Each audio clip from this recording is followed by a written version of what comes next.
Christians never get angry, right? Because anger is a sin. All anger must come from Satan and must be avoided. If that's how you feel, we need to talk.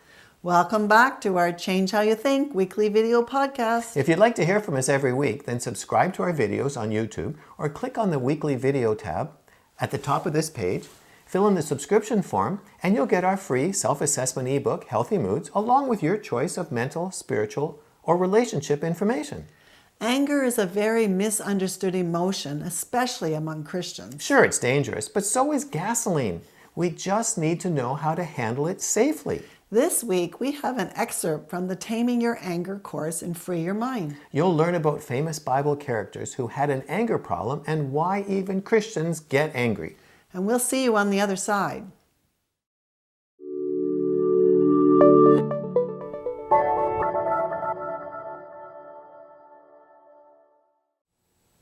Welcome to Lesson 1 of Taming Your Anger. In this course, you will learn how to master anger so it will never again overwhelm or control you. You will discover a new way of thinking and feeling that will set you free. You don't have to have an anger problem to benefit from this course. It's for all of us. We all have to deal with anger both in ourselves and with the people we interact with. Does this person look familiar? Do you ever get impatient, irritable, intolerant, with a short fuse? Are you easily frustrated and critical? Do you shout, throw objects, or break things while in a rage? Do you daydream about revenge or just bottle up your anger so you get headaches and stomach aches? Or do you live with someone like that? Then this course is for you.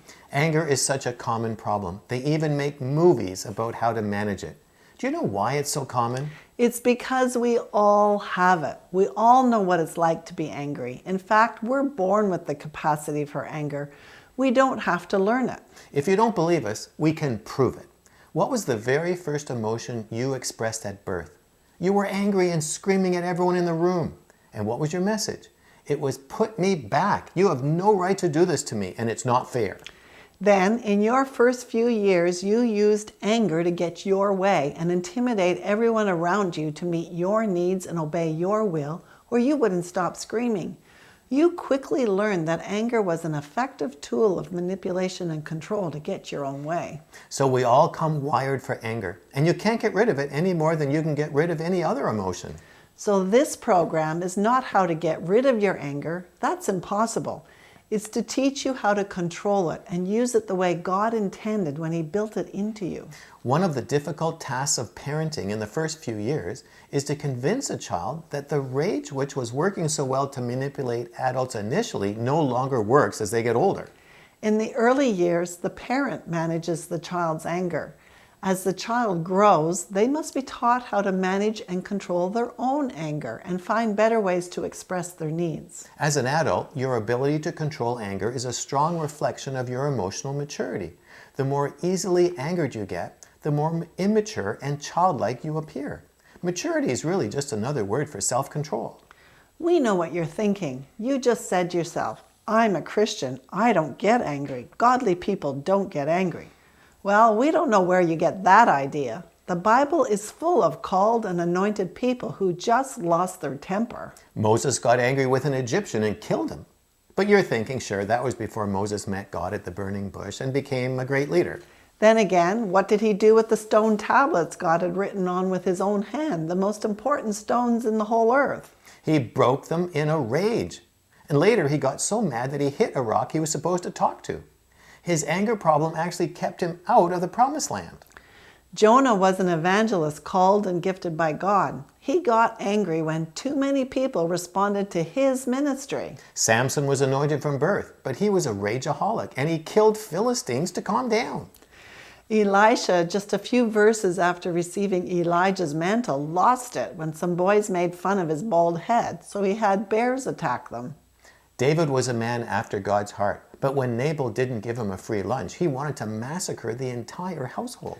Peter cut off a person's ear when he was so angry at Jesus' arrest. Even Jesus got angry with the Pharisees and temple money changers. Anger is actually a God-given emotion like love, fear, joy, and sadness. So don't pretend that you are too godly to have anger. We are emotional beings. God made us in His image. He has emotions and He gave them to us. Anger isn't good or bad. It's just an emotion. How we use it can make it good or bad. It's probably the most dangerous emotion and the one that most often gets people into trouble. Some Christians believe all anger is sinful, so it's never allowed. Well, that's not scriptural. Ephesians 4:26 says, "In your anger, do not sin." It's pretty clear that it's possible to be angry in a safe and godly way without sinning. Jesus was angry and He didn't sin. The critical issue is what you do with your anger. That's where the potential for sin arises.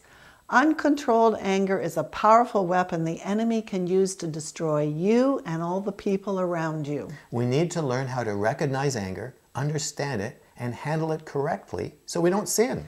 Anger is always a response to a situation we don't like. It's an indicator or an alarm that something is wrong. It's much like a smoke detector that screams at the slightest whiff that something isn't right. Anger is a symptom of a problem, not the underlying problem itself. How you respond to the alarm is a reflection of your emotional health and maturity. So you can see, many of the great heroes of the Bible had an anger problem. So don't beat yourself up if you get easily angered. But don't allow yourself to stay that way, or it will hurt you and your relationships. Don't let it smolder or it will burst into flames. Remember, anger is a symptom of an underlying pain in your emotional baggage. When you've removed the pain, the anger becomes unnecessary. Jesus wants to heal your pain and remove your baggage, which will put out the fire of your anger. He's waiting for your permission right now. If you'd like to learn more about taming your anger, then come and join us in Free Your Mind. Free Your Mind is an online self-study program that will help you change how you think. It will guide you through a pathway of healing, mentally, spiritually, and emotionally. Through weekly 15-minute videos, monthly live Q&As, an online community forum, and 24-hour access to our entire video library, you can work at your own speed, anytime, from anywhere in the world, on any device, to begin the life-changing transformation you've been looking for. You can learn more about it using the links below this video. And we'll talk to you next week, but this week, ask Jesus what's triggering your anger.